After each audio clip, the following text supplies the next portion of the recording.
What's going on, guys? Today I wanted to go over how to trade the wheel strategy, why you should start trading the wheel strategy right now, and then we'll take a look at a few stocks that I think are good candidates for running the wheel on, and some of the results that I've achieved over the last few weeks actually trading the wheel strategy on these stocks. So if you enjoy the video, make sure you sit back, relax, and make sure you hit the like button. If you haven't already, also hit the subscribe button if you want to see more videos like this one. And I really appreciate the support recently. We've actually tripled our subscriber amount just in the last 2 weeks, kind of going into the new year. So that really encourages me, and I really am happy that you guys are enjoying the content. So if you haven't subscribed already, make sure you subscribe. Otherwise, I appreciate the recent subscriptions. So real quick, the wheel strategy, if you haven't seen, I do have a video on it. I'll link it down below on how to run the wheel. But basically, you can find any video on YouTube and it tells you how to run the wheel.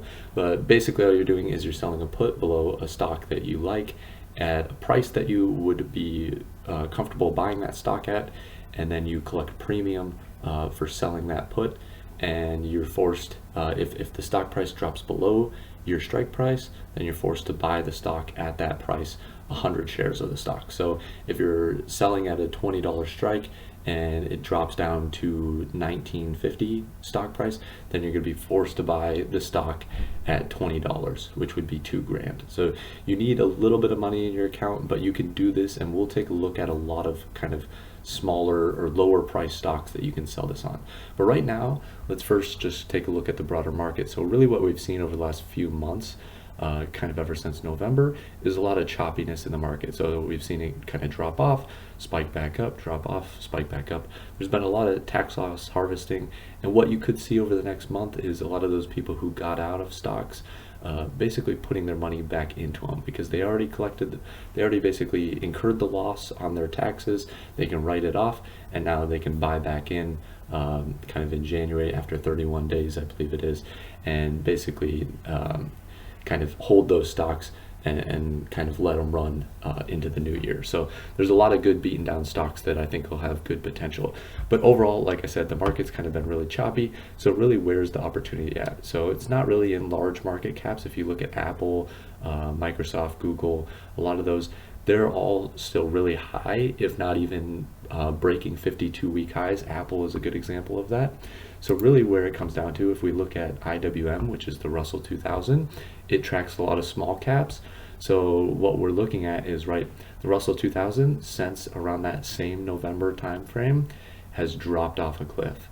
So what this tells us is that a lot of these small caps are good opportunities, and there's a lot of opportunity, a lot of volatility basically in these small caps, and a lot of potential to sell puts below them and hopefully get in at good prices where you want to buy the stock and kind of ride an uptrend hopefully into the new year.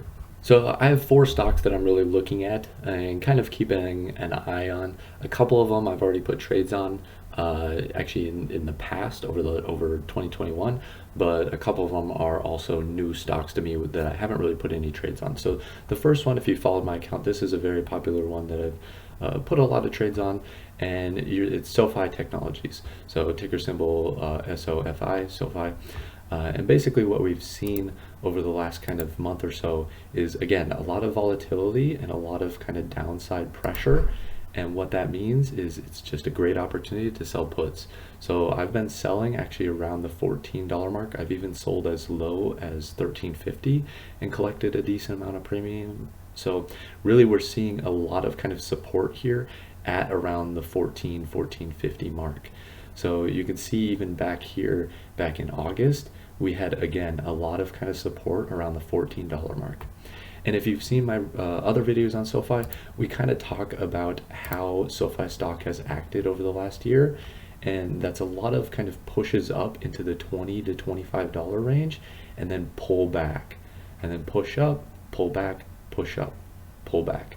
So really, we're seeing another great opportunity, and if you look at a lot of the analysts, they're seeing a lot of upside potential where you're getting this pullback, and basically it's a great buying opportunity to kind of wait for, again, the run up into this $20 to $22 range. So I think there's a lot of opportunity here, and you can kind of sell in maybe even at the $15 mark. I've actually sold at the $15 mark recently, just because the stock could start running up. So if you're really worried about it, you could buy in a little bit of shares and then also sell some puts and just kind of be able to capitalize on the upside. So SOFI, that's the first one that I'm very interested in, and I think has a lot of upside potential. So next one up here is actually Robinhood. So a lot of people trade on Robinhood. I've actually used Robinhood, and then recently, actually a year ago now, converted over to TD Ameritrade. Just kind of wanted to kind of pressure myself to actually take it more serious, and making that move kind of allowed me to look at it more kind of in a more serious light. Ever since then, actually, Robinhood has made a lot of kind of adjustments. I like the charting on there, especially the options trading. There's a lot of cool tools on there that kind of allow you to see visually how your options are actually going to perform. I've even thought about going back to Robinhood, but as of right now, I'm kind of going to stick with TD, kind of see how things play out. But I think there's a lot of good upside potential. Kathy Wood is a big kind of supporter of this stock and has been purchasing a lot of shares. And you kind of see, again, a similar trend, a lot of run down, kind of beaten down stock.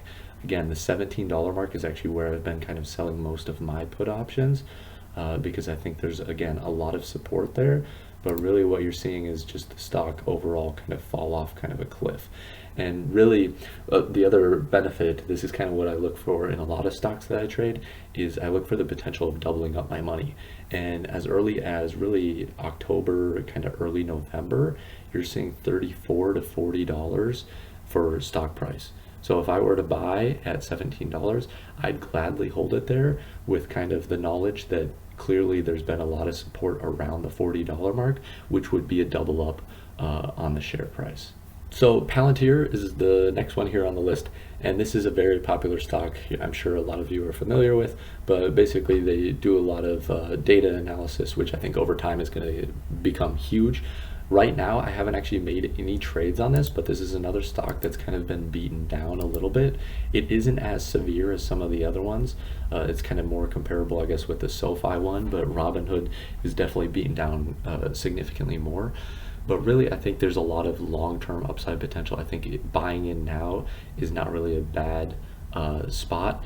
As well, there's a lot of volatility in the stock, so you can collect a lot of premium, and even if you turn around, if you get exercised and you're forced to buy the shares, if you have to sell calls, you really want that volatility in the stock, a lot of interest in the stock, because you can kind of sell further out of the money. So if the stock dips further, you can basically keep collecting decent premium by selling at a fairly decent cost basis, basically. So this is just a stock that I'm overall kind of looking at, I'm interested in, but right now, if I contribute maybe another few $1,000s over the next month or so, then I might actually deploy that to selling puts against Palleteer. But this is another stock that could easily spike up over the next month as people kind of put their money back into the market. So I'm just kind of keeping an eye on this one. But if you are interested in it, I think now is a great time to actually get in. And the last one I have up here is Rocket Companies. So they have Rocket Mortgage. There's been a lot of kind of, I've seen them all over doing advertising on TV, bowl games, a lot of the football bowl games and kind of things going on. I've seen them advertising all over, which I think is a huge positive. And I think the pandemic overall helped the business, got a lot of people interested in the idea of refinancing their homes online, and I think Rocket Mortgage only benefits from that. The real question is, how do they kind of react to the rate hikes? So a lot of this is kind of pricing in rate hikes and the idea that the business could suffer. I don't think overall that it will. I think a lot of people are still going to be buying homes and doing things like that. So I think Rocket overall is still going to benefit, and I think it's kind of suffering more than it should. The biggest thing kind of right now is there's a lot of skeptical, no one really knows how it is going to react. So compared to the other three stocks that we've looked at today, I think this one, especially if you're new to the wheel, is not the best one to look at. But if you're kind of more experienced and you want to take on a little more risk, I do think this one has a lot of potential and upside potential kind of overall. You've seen a lot of stability kind of around the $17 mark, so I think that is kind of a fairer value. But right now, like I said, interest rates, the rate hikes that have been talked about, it's kind of just beating down the stock. So there's still a lot of potential. Sell a put under it, maybe at 13.50. That's kind of where I'm looking at right now. That'll bring my cost basis down as well. I already own actually 200 shares of this company at a higher cost basis. So if I can bring it down a little, I can start reselling calls against it and just continuing to run the wheel. So it's just an interesting one out there. Make the call kind of on your own, as well as on all these stocks. Kind of look at them, evaluate what businesses you are bullish on, and then kind of make the trades that you feel comfortable with. So the last thing we have up here are some results I've actually achieved over the last few weeks trading on SOFI and Hood. So these are the two stocks that I've actually sold puts against, and I'm only looking at the put side. I have sold some calls against my SOFI shares. Hood, Robinhood, I don't actually own any shares, but it's really interesting, right, with the amount of volatility that we have in the market, how much you're actually returning. So again, you can pause the video, look at all these strike prices, but basically I've been selling around $14 to $15 on SOFI and collecting premium on it, a very good amount of premium. In total, over 4 weeks, I've actually collected almost $110, and that's resulted in a 7.68% return on capital, which my capital is actually just the average of kind of all these strikes, which I'll kind of click on this, show you the formula here. Basically, I'm taking the total premium and dividing it by the amount of capital that I'm actually risking on these trades. And then this is the amount of time that I've been in these trades, which is 4 weeks. And the reason I'm kind of using that, I'm using that to calculate my yearly return on capital. So if I did this all year round, which obviously isn't reasonable because volatility changes throughout the year, but if you were able to, you'd actually have 100% return on capital. So I'd basically be able to make around $1,400 in the year if I was able to do this year round. Again, so you can pause the video, kind of look at all the strikes. Buying back is in red, and then actually sold puts you can see kind of here. So a lot of premium there. And let's jump over to Hood. So Hood, we've kind of seen something. I've only traded a few times in here. I've kind of been a little more skeptical. I've wanted to see the stock kind of level off a little more, which it has.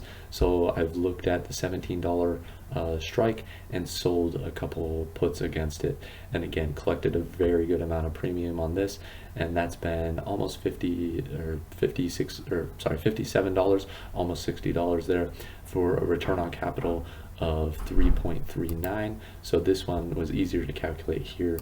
We're just looking at the total dollars collected divided by $1,700, which is the total amount I've had to risk. And in 2.5 weeks, this is kind of when I put the first trade on, and then we're looking at when this trade would expire. So that's 2.5 weeks.